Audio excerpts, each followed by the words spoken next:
বান্দা যখন ফিরে আসে ভাইয়া, কেউ যখন তওবা করে, ভুল বুঝতে পারে, আবার নতুন করে আল্লাহর কাছে ক্ষমা প্রার্থনা করে, কসম খোদা আল্লাহ তাআলা ভীষণ খুশি হয়।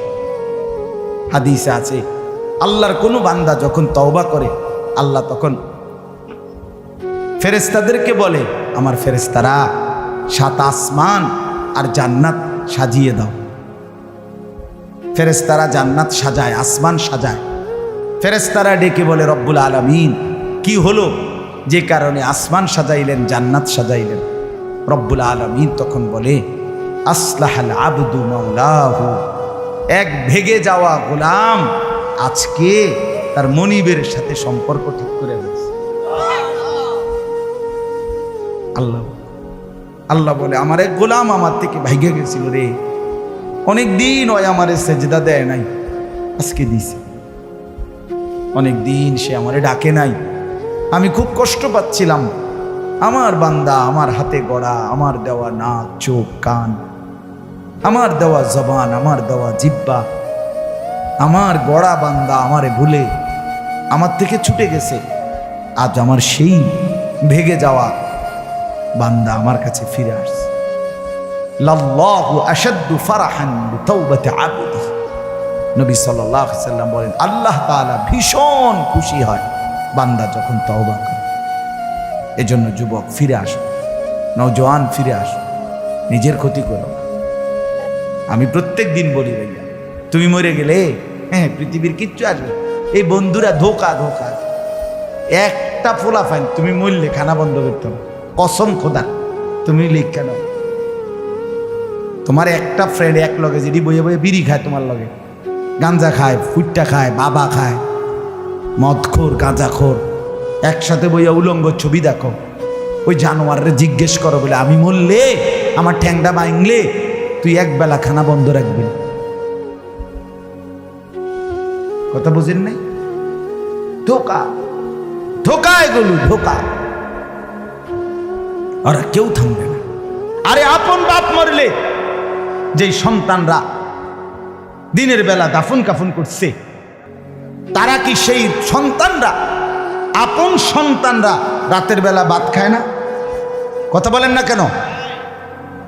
পাশের ঘর থেকে খানা রান্দাইয়ে আরো বেশি খায়, আরো একটু গোস্ত লাও, যেই কান্দাটা তুমি কাঁদছো আজগা কি ভাইয়া? তাহলে আপন বাপ, তারপরেও তো সন্তান খানা খাচ্ছে, তোমার লেগে কাঁদবে কি? এর জন্য পৃথিবী আমাদের কারো জন্য থামবে না ভাইয়া, থামবে না। সামনের গাড়ি অ্যাক্সিডেন্ট করে, পেছনের গাড়ি অপেক্ষা করে না, পাশ কাইটা কাইটা চলে যায়। জ্যাম বাজ্যা গেলে আরো শিক্ষার শুরু করে, আরে লোক মরে গেছে, আরে মরলে মরুক বেটা, রাস্তা ক্লিয়ার করতে কম। ঠিক কিনা বলেন না কেন? তোর বেটা বেটা কেডা মরছে না মরছে বেটা, এর লেগে বুঝি মানুষের রাস্তা আটকায় রাখবে, মানে এই যুক্তি দেখা। তাহলে কেডা মরছে না মরছে মানে তোর মতো এক মানুষ মরছে। ঠিক কিনা বলেন না? তোর মতো এক সুস্থ সবল মানুষ মরছে বেটা, যে একটু আগে হাত নাড়তো, পা নাড়তো, সেই মানুষটা এখন রক্তে ভাসতেছে বেটা। পাত্তাও নাই, কিসের সময় কাম, কার হাতে সময়? সবাই মেশিনের মতো, যন্ত্রের মতো দৌড়াইতেছে। রাস্তায় দেখেন না সিএনজি, অটো কি করে সবাই, কারো হাতে সময় নেই। ঠিক কিনা বলেন? কে কাকে ঠেলিয়া যাবে, কারো হাতে সময়, কে কার জন্য থামবে? এই জন্য তুমি নষ্ট হয়ে গেলে বন্ধু, কেউ তোমারে ফিরাবার নাই। তোমার জন্য ভাববে কেউ, ডাকবে কেউ, কাঁদবে কেউ নাই। আরে আপন মা বাপের তো খবর নাই এখন। আপন বাপ সাইয়া রইছে, দেখে তার ফুতে আজকে 6 বছর 9 বছর এক ওয়াক্ত নামাজ পড়ে না, এবড়া বয়ে বয়ে বিড়ি খায়, বন খায়, চা দিয়া ভিজাইয়া খায়। এবারটার মাইছ না সেইটার নামাজ পড়লে পড়ছে, না পড়লে রাতের ব্যাপার।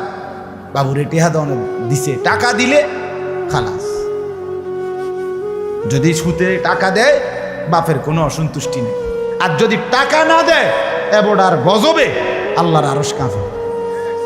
ফুতের উপরে লানত দিতে দিতে, অভিশাপ দিতে দিতে শেষ। কারণ টাকা দেয় না, টাকা দেয় না, পুরা গ্রাম হাইটা হাইটা তখন মানুষের কাছে বদনাম। এই ফোলাগারে মানুষ করছি আমি, এই ফোলার লাগিয়া জীবন যৌবন শেষ করছি, 12 লাখ টাকা সুদে লইয়া তারে আমি নিজে বিদেশ পাঠাইছি। কত বড় নেয়ামতের কথা। বেশরম মানুষ সুদে টাকা লই আবার মানুষের দ্বারা কও এত বড় হারাম কইরে আবার কইতেছ। হ্যাঁ, 12 লাখ টাকা দিয়ে ফলা বিদেশ ফাড়াইছি আমি, কিস্তি লইছি আমি, সুদে লইছি আমি, আর অন ফলাগাও একটা টাকা দেয় না। তার মানে সম্পর্কটা হয়ে গেছে এখন টাকা পয়সার ভিত্তি। আখেরাত কোথায়? আখেরাত কোথায়? আমার মা বলছিলেন, আজীবন আমার আব্বা বলতেন, আলহামদুলিল্লাহ আমার আব্বা, আমরা 5 ভাই মাদ্রাসায় পড়ছি, 5 ভাই আলেম হয়েছে। আব্বা আজীবন বলতেন, আমার স্বপ্ন আমার ছেলেরা 5 জন আলেম হবে, আমার কবরের পাশে চারদিকে আমার ছেলেরাই দাঁড়াবে। এই বছর আমরা ঈদের 2 দিন পরে বাবার কবরের সামনে মসজিদে গ্রামে মাহফিল করছি। আমি বয়ান করছি, আমার বড় ভাই বয়ান করছে, আমার ছোট ভাই বয়ান করছে। আমার আব্বার আমরা 5 ভাই 3 বোন, আমাদের ছেলে মেয়ে মিলে আর আমার মা বাইচা আছে, আমরা মোট 45 জন। আমার বাবার মা সহ, মা ছাড়া 44 জন, মা একজন 45 জন, একের গুণা 45 জন, 45। আলহামদুলিল্লাহ, একেবারে 45 জনের ছোট বাচ্চাটাও, একবারে 2.5 বছরের বাচ্চাটাও আলহামদুলিল্লাহ আল্লাহর নাম বলতে পারে। 2.5 বছরের মেয়েটাও ওই মজলিসে গেছে, আমাদের সবচেয়ে ছোট, সেও মাথায় হিজাব ছিল, আল্লাহর নাম বলছে। দাদা ভাইয়ের কবরে দাঁড়াইছে, নানার কবরে দাঁড়াইছে। এই জন্য বললাম মা বাপদেরকে অনুরোধ করি সন্তানের প্রতি কদর করে, সবাই মিলে ফিকির করে, দেখেন আয়াতের তর্জমাটা শুনে, তাইলে কথা শেষ। আল্লাহ তাআলা বলেন 25 নম্বর পারা কোরআন কারীমের 43 নম্বর সূরা, সূরাটার এই সূরার 7টা আয়াত, ব্যাখ্যা লাগবে না, শুধু তর্জমা শুনে তাইলেই বুঝবেন। আল্লাহ বলেন 74 নম্বর আয়াত থেকে পড়ছি, ইন্নাল মুজরিমিনা ফি আযাবি জাহান্নামা খালিদুন। আল্লাহ তাআলা বলে, নিশ্চয়ই পাপীরা জাহান্নামের আযাবে চিরস্থায়ী থাকবে। ইন্নাল মুজরিমিনা ফি আযাবি জাহান্নামা খালিদুন, নিশ্চয়ই পাপীরা জাহান্নামের আযাবে চিরস্থায়ী থাকবে। কতদিন? কতদিন? এবার আল্লাহ আবার ব্যাখ্যা করে বলে, বান্দা বুঝেছো? লা ইউফাত্তারু আনহুম, 1 সেকেন্ডের জন্য বিরতি দেওয়া হবে না। জাহান্নামী চিৎকার করে বলবে, মাওলা আমারে মৃত্যু দিয়ে দেন। আল্লাহ বলবে না। জাহান্নামী বলবে, আল্লাহ একটু সময়ের বিরতি দেন, 10টা মিনিটের বিরতি দেন মাওলা। 24 ঘন্টার আগুন, আমারে 10টা মিনিট একটু আলগা থাকতে দেন, আমি যে আর পারছি না মাওলা, এতটা ভীষণ আযাব আমি যে আর সইতে পারছি না মাওলা, আর পারছি না, আর পারছি না। লা ইউফাত্তারু আনহুম, আল্লাহ বলেন 1 সেকেন্ডের জন্য জাহান্নামের আযাব, আগুন বিরতি দেয়া হবে না। ফাতরা মানে কি নাই বিরতি। অহুম ফীহি মুবলিসুন,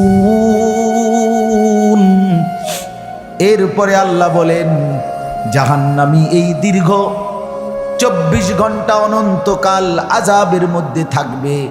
কেমনে থাকবে?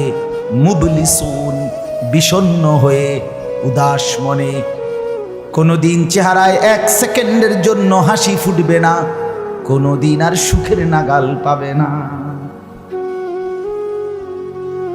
আজ তো বন্ধু রাত কেটে ভোর হয়, ভোর গিয়ে রাত হয়, অন্ধকার আলো হয়, আলো অন্ধকার হয়।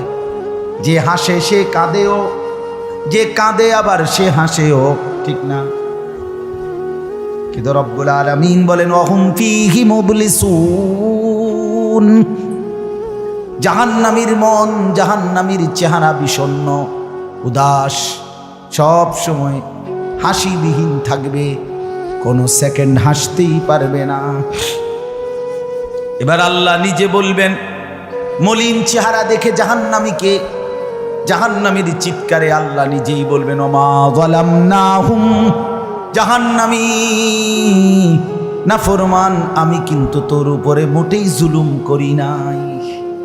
আমি রাতও দিয়েছি বান্দা, দিন দিয়েছি, আমি সুযোগ দিয়েছি, সময় দিয়েছি। 8টা বাজে এশার আজান হয়েছে, এখন বাজতেছে রাতের 11:30। তাইলে আমি কিন্তু হায়াত 3.5 ঘন্টা তো দিয়েছি। আর এশার নামাজ পড়তে তো 3.5 ঘন্টা সময় লাগে না? লাগে। আমি তো ফজরের ওয়াক্ত আসার পরে ওয়াক্ত শেষ হওয়া পর্যন্ত প্রায় 1.5 ঘন্টা সময় দিছি। 4 রাকাত নামাজ পড়তে তো 1.5 ঘন্টা লাগে না? আমি তো জোহরের আজান হওয়ার পরে জোহরের ওয়াক্ত প্রায় 2.5 ঘন্টা, 2 ঘন্টা তো দিয়েছি। জোহরের নামাজ পড়তে তো বান্দা 2.5 ঘন্টা লাগতো না? হ্যাঁ। আসরের নামাজ 4 রাকাত নামাজ পড়তে তো 1.5 ঘন্টা লাগে না? তাহলে বলো না বান্দা, আমি কি কোনো জুলুম করেছি কিনা বলো? ওমা যালামনাহুম, আমি বান্দা নাফরমান, আমি কিন্তু তোমাদের উপরে, তাদের উপরে জুলুম করি নাই। ওয়ালাকিন কানু হুমুজ জালিমিন। আল্লাহ বলে বরং নাফরমান জাহান্নামী, তুই নিজেই নিজের উপরে জুলুম করেছিস। তুই আমার রাতকে গান বাদ্য আর সিনেমার নর্তকীর নাচ গান আর উলঙ্গ ছবিতে শেষ করে দিয়েছিস। তুই আমার দিনকে গুনাহ, সুদ, ঘুষ আর অবৈধ উপার্জনের পিছনে শেষ করে দিয়েছিস, নিজেই জুলুম। এবার শুনেন, এবার আল্লাহ তাআলা বলে জাহান্নামী, এবার শুনেন আল্লাহ যখন এটা বলবে, জাহান্নামী এই ভীষণ আযাবে একটা বিরতি নাই। এইবার জাহান্নামের ফেরেশতাকে ডাকবে। জাহান্নামের দায়িত্বে প্রধান যেই ফেরেশতা, ওনার নাম মালিক। ওনার নাম কি? মালিক ফেরেশতা। এই কোরআনে ওনার নাম ডাইরেক্ট এখানে আছে। জাহান্নামী বলবে ওয়ানাদাউ ইয়া মালিক লিয়াকদি আলাইনা রাব্বুক। ওহো, আল্লাহ বলে জাহান্নামীরা, জাহান্নামের ফেরেশতা মালিককে ডাক দিবে, ইয়া মালিক, হে মালিক শোনো না।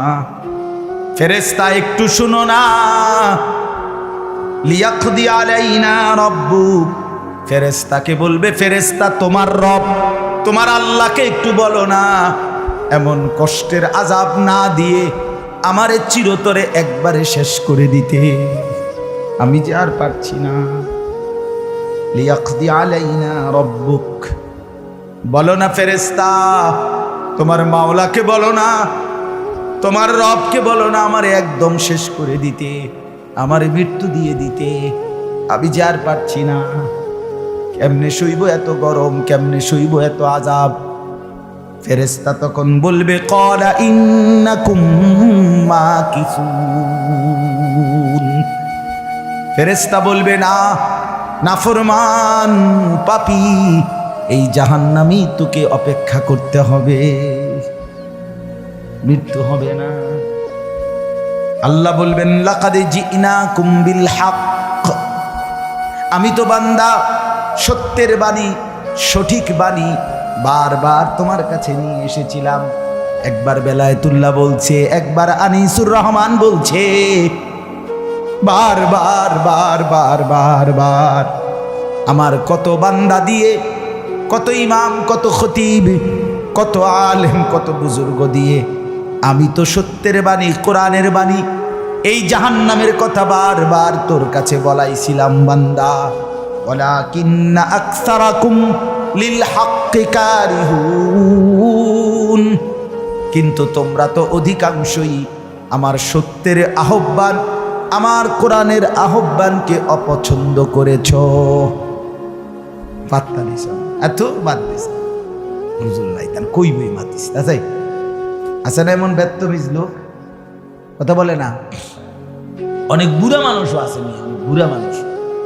আর রাখো হুজুররা যত কয় এত না, কিছু কইতে লাগলে বাড়াইয়াও কয় বেটা হুজুররা বেটা। কথা বলেন না কেন? হ্যাঁ, আরে রাখ, আল্লাহ ভরসা বেটা, আল্লাহ ভরসা কিতা, আল্লাহ ভরসা কিতা মানে আল্লাহ কি, আল্লাহ কি হিসেবে ভরসা আমি এটা মানে বুঝাই। এখন আল্লাহ বলছে বান্দা তুমি বিড়ি খাইতে থাকো আমি ভরসা, হ্যাঁ এমনি আল্লাহ কইছে নাকি? তুমি টেলিভিশনে নাচ গান প্রত্যেক দিন বিকালে নর্তকী দেখো আমি ভরসা, এটা নিয়ে আল্লাহ কইছে। তো আপনি কিতা কইলেন কি আল্লাহ ভরসা কিতা, কি বুঝাইতে চাইলেন? হ্যাঁ, আল্লাহ ভরসা মানে কি? মানে আপনি গুনার উপরে মৃত্যু পর্যন্ত টিকে থাকবেন আর আল্লাহ ভরসা, এটাই না? নবী সাল্লাল্লাহু আলাইহি সাল্লাম সুপারিশ করবেন মানে কি? নবীজি সুপারিশ করবেন এই কথার অর্থ কি? এই কথার অর্থ এই যে উম্মত তুমি বিড়ি সিগারেট মদ জুয়া চুরি ডাকাতি জিনা ব্যভিচার নাচ গান সুদ ঘুষ তোমার যে দুর্শল্যে কুলা মৃত্যু পর্যন্ত শেষ মুহূর্ত পর্যন্ত তুমি করতে থাকো, আমি সুপারিশ করে করে তোমার বেহেশতে দিব, এই তো অর্থ না? তো কি তা আপনি বলেন আমারে কি আসলে কি? আরে মুসলমান খুব বেশি খামখেয়ালি, খুব বেশি খামখেয়ালি। এবার দেখেন একটা শক্ত কথা আল্লাহ বলছে, আম আবরামু আমরান ফাইন্না মুবরিমুন।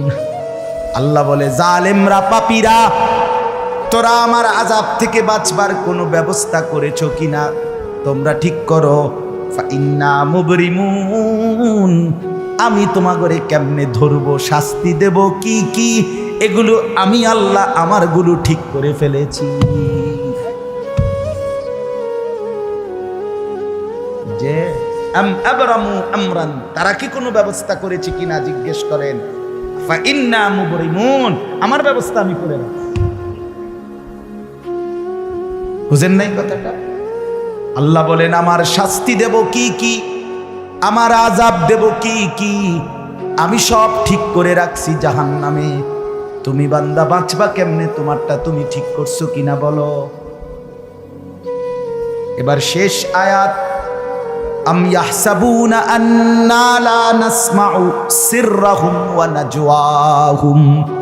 আল্লাহ বলে নাফরমান পাপীরা জালেমরা দুশমনরা মনে করে আমি তাদের গোপন কথা অন্ধকারের গোপন পরামর্শ একেবারে চুপচাপ নিরিবিলি কথাগুলো আমি শুনতে পাই না। কারণ ইয়ারফোন লাগাই রাখছে না, মা কানের মধ্যে দুইটা বল্টু লাগাইলে তার আল্লাহ শুনে না, কথা কয় না। হ্যাঁ, আল্লাহ জিজ্ঞেস করছে তুমি এই ভাবছো না তুমি যে কানের মধ্যে গান শুনবার টাইমে ইয়ারফোনের বল্টু লাগাইয়া রাখো, তুমি মনে করছো না ফরমান মাইনসে না শুনে না, তো মাইনসে যখন শুনে না আমিও শুনি না নাকি? জবাব দেন, ওই যুবক বলো না মিয়া। মাটির নিচে কিংবা অন্ধকারে অথবা একাকী কোনো গোপন জায়গায় তুমি যেই অসভ্যতা করছো, যেই ভিন নারীর সাথে কথা বলছো, বন্ধুদের অসভ্য আড্ডা দিচ্ছ, তুমি মনে করছো গ্রামের কেউ দেখে না, গ্রামের কেউ জানে না। আল্লাহ বলে তাহলে তুমি কি এই ভেবেছ যে আমি আল্লাহও জানি না? বালা, হ্যাঁ আল্লাহ বলেন আমি জানি, আমি শুনি, আমি দেখি। আর অরসুলুনা লাদাইহিম ইয়াকতুবুন, আমার পক্ষ থেকে মনোনীত ফেরেশতা ডান কাঁধে বাম কাঁধে তারা কিন্তু সাথে সাথে 24 ঘন্টা ইয়াকতুবুন লিখতেছে লিখতেছে লিখতেছে লিখতেছে কি না বলেন? ডান কাদের আর বাম কাদের ফেরেশতাকে তুমি তোমার থেকে আড়াল করবা কেমনে? বলেন না কেন? কেমনে আড়াল করবে? সুযোগ আছে কারো? আল্লাহ আমাদেরকে বুঝ দান করে। অতএব বাপ, জাহান্নামীর আত্মচিৎকার শুনলেন আপনি, জাহান্নামী আল্লাহকে ডাকবে, জাহান্নামী ফেরেশতাকে ডাকবে, জাহান্নামী একটু আযাবের হালকা করতে চাইবে, জাহান্নামী মৃত্যু কামনা করবে, জাহান্নামী কতভাবে যে বাঁচতে চাইবে, কিন্তু কসম আল্লাহ বাঁচতে পারবে না। এই জন্য দয়া করে রাত গভীরে মেহেরবানি করে চলেন প্রত্যেকে ইনশাআল্লাহ। সিদ্ধান্ত শেষ পর্যন্ত যে কয়জন যুবক টিকে রইলা, বসে রইলা, ভাইয়া তোমাদের কাছে অনুরোধ, আজকের থেকেই বদলাও ভাইয়া। আগামী দিনে মুসলমানের জন্য, ইসলামের জন্য খুব বেশি যুবকের দরকার। তোমরা তখন কি হবে? এজন্য আল্লাহকে নারাজ না করো, আল্লাহকে নারাজ না করো। দয়া করে ফিরতে চাই, আমরা ফেরাইতে চাই, নিয়ত করি ইনশাআল্লাহ। ঠিক আছে না? ইনশাআল্লাহ নতুন করে ভাবো, সবাই একসাথে ভাবা পারবা না। যেই যুবকদের ফিকির আছে, বুঝ আছে, দিমাগ আছে, তুমি নামাজ পড়ো ইনশাআল্লাহ, ভালো হবে। মোবাইল প্রয়োজনে ব্যবহার করো, যার যেটুকু প্রয়োজন এটুকুই দেবো। শুধু শুধু নারীর ছবি, নাচ, গান, অস্থির দৃশ্য কোনো দরকার নাই। আর হিম্মত করে নামাজ, মরি বাসি, এত বেজ্জুতি কথা শোনার চাইতে, এত কষ্টের চাইতে, পরকালের অশান্তির চাইতে নামাজ পড়বো আমরা। দেখবেন ছেলেরা তোমরাও হিম্মত করে শুরু করলে 5 ওয়াক্ত নামাজ ওষুধের মতোই মনে করো না, বিষ ওষুধ, তিতা ওষুধের মতো। দেখবে একটা মাস যদি কেউ একটু জন্মা যে মরি বাসি নামাজ পড়মুই, কসম একসময় এটা মজাদার হয়ে যায়। সেজদা দিলে খুব মজা হয়। সেজদা দিলে বান্দা আল্লাহ পিঠে মাথায় আদর করে হাত বুলায়, খুব আদর করে। আল্লাহ পাক খুশি, বান্দাকে কোলে তুলে নেয়, আদর করে। এই জন্য আমরা দয়া করে ইনশাআল্লাহ নামাজ পড়ি। পর্দার আড়ালের মা বোন যারা আছেন, মা আপনি যদি বেপর্দা হন, আপনিও শেষ হইলেন, এলাকার ছেলেগুলোকেও নষ্ট করলেন। একজন বেপর্দা নারী শুধু নিজে গুনাহগার, সে অসংখ্য মানুষকে পাপে অংশগ্রহণ করায়। এই জন্য একজন বেপর্দা নারী সে সরাসরি জাহান্নামের ফেরিওয়ালা। সে কিসের ফেরিওয়ালা? জাহান্নামের ফেরিওয়ালা। সে জাহান্নামের ফেরিওয়ালা, আগুনের ফেরিওয়ালা। কারণ সে তো তার রূপ যৌবন দেখাইতেছে, ফেরিওয়ালার মতো পিছনে পিছনে ডাকতেছে অসংখ্য যুবককে, দেখো আমাকে, বরবাদ করো নিজেকে, বরবাদ করো নিজের চরিত্র, বরবাদ করো নিজের কবর, বরবাদ করো নিজের আখেরাত। তাহলে সে গুনাহের ফেরিওয়ালা, সে জাহান্নামের ফেরিওয়ালা, সে অসভ্যতার ফেরিওয়ালা। এই জন্য একটি সমাজের মধ্যে সবচেয়ে নিকৃষ্ট বেপর্দা নারী, বেপর্দা নারী। আল্লাহ তাআলা আমাদের মা বোনদেরকেও হেফাজত